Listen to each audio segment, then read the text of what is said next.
Beijing's crackdown, key industries in the crosshairs of the Chinese government, and private education firms are the latest targets, with new rules barring them from turning a profit, raising capital, or going public. Here now is Christian Whiton, former State Department senior advisor. Christian, good to have you with us here. I'm looking at this story. I'm looking at it in the context of other stories, and the implication seems clear.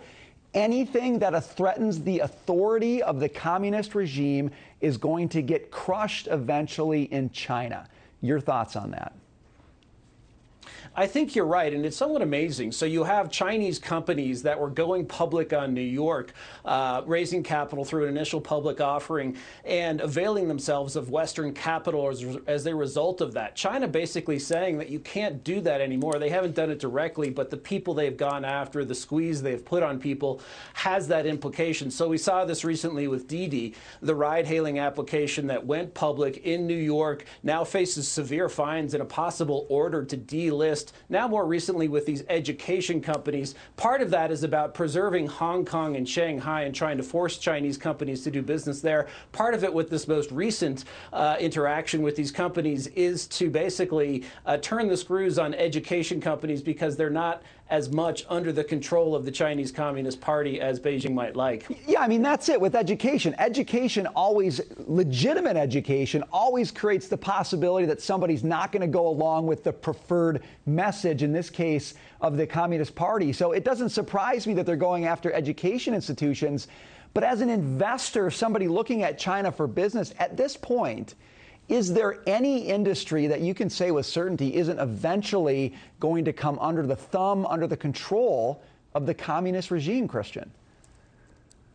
No, there really is no investment that is safe. Hong Kong was sort of the last sort of open window into China, and that's gone away. In fact, investing in Hong Kong now might arguably be more dangerous than going straight to the mainland, because at least with the mainland, you know what the rules are. You know what the censorship is. You know you can't touch politics. With Hong Kong and their new national security law and the crackdown there, you know, they want to have their cake and eat it too. They want to have political control, but keep this amazing, creative, pro-business entity that has existed for decades and decades, and they can't. Actually, they're learning the hard way that if you kill the creative freedom and if you kill the rule of law, in particular in Hong Kong, you're giving away this global financial capital. So it's very risky. Even stuff that doesn't obviously have a nexus with the Communist Party, like Alibaba, they've turned the screws on Jack Ma, the creator of that as well. It just isn't safe.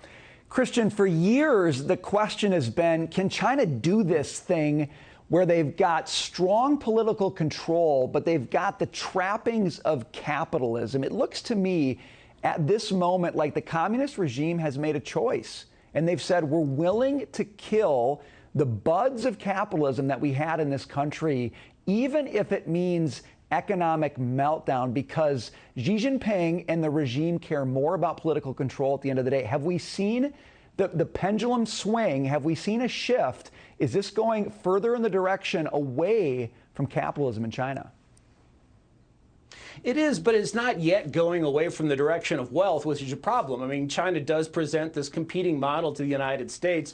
We're more on the free market side of things, more on the free speech and creativity side of things, with some obvious recent exceptions.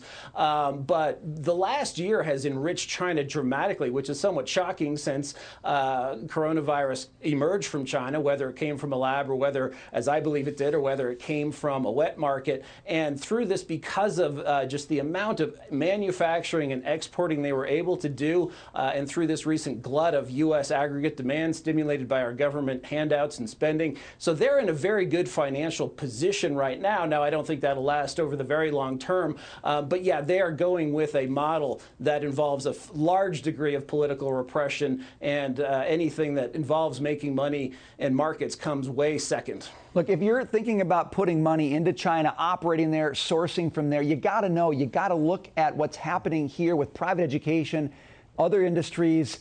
You're going to lose your shirt. Eventually, if you're doing something independent in China, the communist regime is not going to allow it, and you're going to lose your shirt. Christian Whiton, appreciate your thoughts today. Thanks for being with us.